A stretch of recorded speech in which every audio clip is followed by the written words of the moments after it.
Patalo patula Samoa Entertainment TV mai pia mana tamua le lefo yaso ai si mai fafonga. E whaato a whaalauiloa aloa i aile tupe pepa ono sfulta la Samoa i le fiafia nafi. E whaamanatu aloa i aile ono se fulu tausanga sa o loto o tātua tanu. Ai o whaamaunia mai e le tamaitai ko vana o le whaltupe tu tonu o Samoa. Le fionga mai ava a talina le tele o tangata o lo o lātou mana o mia. Il whaatalanoanga ma le Teopolinsia, le fionga mai ava le poana po, i le whaletali malo le tau mesina, i le umane o le sauninga whaapitoa sa whaalauiloa ai le tupe pepa, na ia whaailoa mai ai, e silia le 2 miliona ta lana lolomi ai, le tasi le miliona pepa. Na ia saunoa, i le alumia te leo le tupe pepa ono sfulta la i le teimile nei, ai na amata i lava ana po, ona tatala le avanoa mo oka o le tupe pepa. E ono se 10 miliona ta la le awha i o tupe pepa ta i ono se 10 ta la. Lea wawa noa i nei, mo le whaatawina e tangata e whaamanatu alo i aile tau sangalo na ono se 10, o le sa olotonga o Samoa i tala wha asolpito. O le fionga il pale mia fia mena o mimta afana i tala alo i al wha moe moe, ma wha aftaia le sao tangata uma ai o le pulenga o le faltupe tutu tonu. Na ialo ia fo i le sao tamaita ia to lua, wa saini ai le tupe le nei mo le taimi mua fo i wapipi i aini saini, a tamaita ai i le tupe a Samoa. Le fionga al minista o tupe mulipola analosa ale molio o, mo le fionga maiava atalina ainu u. Sauno fo i le fionga mulipola i le tu maatila mai o le nei tupe pepa, i ona i tu uma e whamnatu mai ei pea le ono sfulu tausanga sa o loto o Samoa, ai mai se ai, o le ata o le tua a o le fionga al pale mia, ia fia mena o mi leisi tu, lea ua whetaui lona tula i mai, i le nei vai tau o le ono sfulu. Ai o le ata o lona tua a i leisi tu o le tupe, le fionga fia me mata afa whaumuina mulinu ule lua. O le lua i pale mia fo i o Samoa ina ua tuto o tasi, i le awhi vasela wano lua. O le sauninga na whaiel faltali malo o le tau mesina i motaa, ma whaatumulia i whaaululunga o le malo, mabala aulia ai o le vasenga o le au whaasala la ue moli mawina lea fo ila asanga o tala whaasolpito o Samoa, ai o sāsae tau alunga ai le tausanga atoa, o whaamanatu le ono se fulu tausanga o le aso whana wul tātua o tunuu. O le sivaenga o le tau alunga le umlanga atoa ile malo ile ale tele i sawa i samalai ulu ile so, e whaamanatu alo i aile sili al selau tausanga, talu ona tau nuu, le lotu katoliko Roma i Samoa. Wa manoa i sa le longa le ono sfulu afe o le ono sfulu tausanga o Samoa. Wa toe o ofolinga wa ai o le ngata i whale wa pia i tausanga o tua nai.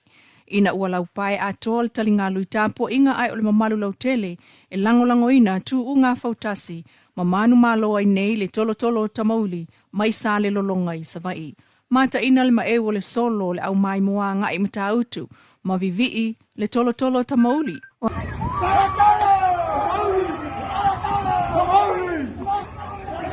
Matangi ai le whaitau se lau ma se lau au mata o le tapua inga mai sa la whai. O le isi tūlanga na mata ina ai le fautasi o sa la whai.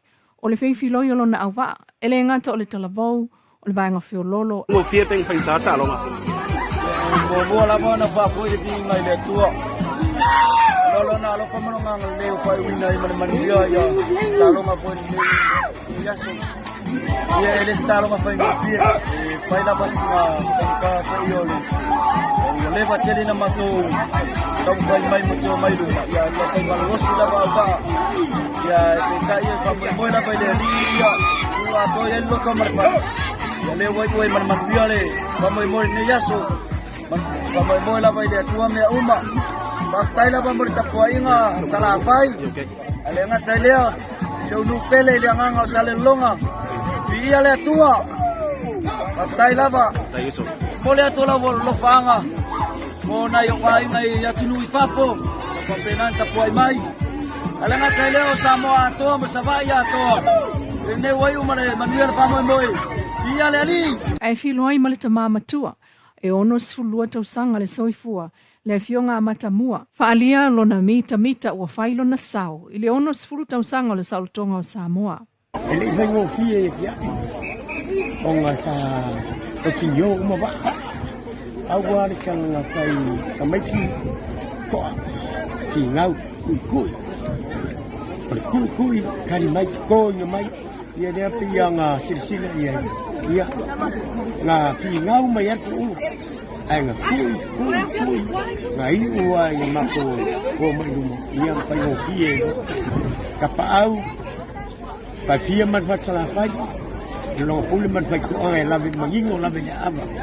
Kai kele a ka poinga. Ai mai se puli ongo ia sala pai. Dewa e malo fai. Ia. Ia de kua. Awang ia ke ka ko. Ia de kua ave ia de kua. Ia lo ko wa lofa sa fai mo awa. Ia le wakan ko mangumo ko. Ia de kua. Sauno fo il kapteni o totolo ta mauli le fionga Pauli. Ile fate ia o ia le vai atu o tulioso va. Ai le langona se pa o le fana. Ma muli mai ai fo ila to itu o le va na o Samoa. E toi fia tulilo atu ala matanga mai al tuunga o nol to telo tatu au mai moa. Ele mfai ona mawalanga ele mfai ona mawani rights fo ia e pu e ia le tuunga le nei sama so fata tali mai o le tini mal tatu tunu i Samoa nei malalangi atu. Se tala noa mai lau fionga ele amatanga o tuunga. So oile na pale fana o iluma o aina iluma mai le amatanga no ate mina o mai o to iluma. Ena Pedro Stemi Musola ma sono muy oile pine me maka mai tuunga. Ya saliri mai matoba fa tonu matoba mai pine. Ena matoba mai sa tau mai wa tura ko sa baru la bana. Ya pecha o le tau mai amato.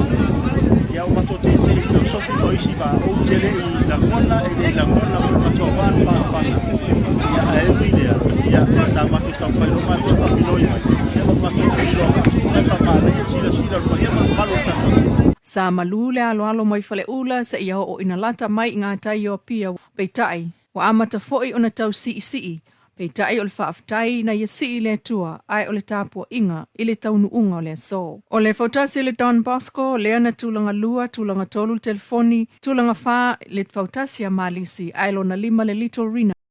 Ua pātipatia mai fo le sao le tu malo whaasale le anga numero 5 sa la whai. I tāua lunga o le onus fulu tausanga sa oloto Samoa. E pe ona fola ai malai o fili e le tu malo. E whaalau ilo aila na ulua I selselenga mamoli mawina e alo mawhana o le tu malo e le ngata o Samoa nei. Ai o le lulangi ato wo o ti eil malo si anga o whaalau ilo wha ona po nei. Sauno ai le whiongal min stau wha ato anga mwhai ngā whaiwala au le mali atua le wo te apula ta iwao Forsishmet e whaaftai le tu malo ai o latu sao le wha mwe o Samoa. O tātou sisia e le fu o le sao le tonga I to tonu lava o le tātou a fio anga nei. O le malo na whawao whapo na saini le toto masaa ma tō wha ma mbabili wai o tātou tua a ma matua I tenu o sola mātou wanu. Ma e le mawhai o na wha ngalo I ei tū. O le tō wha na saini e tu ai tū na tō le tātou tū malo I le tau sama e ono se fulu. Sama se mango fili se tau tai e fili e tu ai. Ali fai pule ma tamai tai fai pule o le tātou tū malo. Se I fofola le whala I te whau. Abatu le tau wha le tau langi. Le whau tau tangao. Ma le whau tau tanga pote whau wai Samoa. Ware tai au le nei. O lea wa tātou whatasi ma le whionga le minista lango. O le tofi le nā wa tofi ai. Le nei vai tau le to wha. Te ato ala te apeato. I whai malo filima o le tātou whainga malo.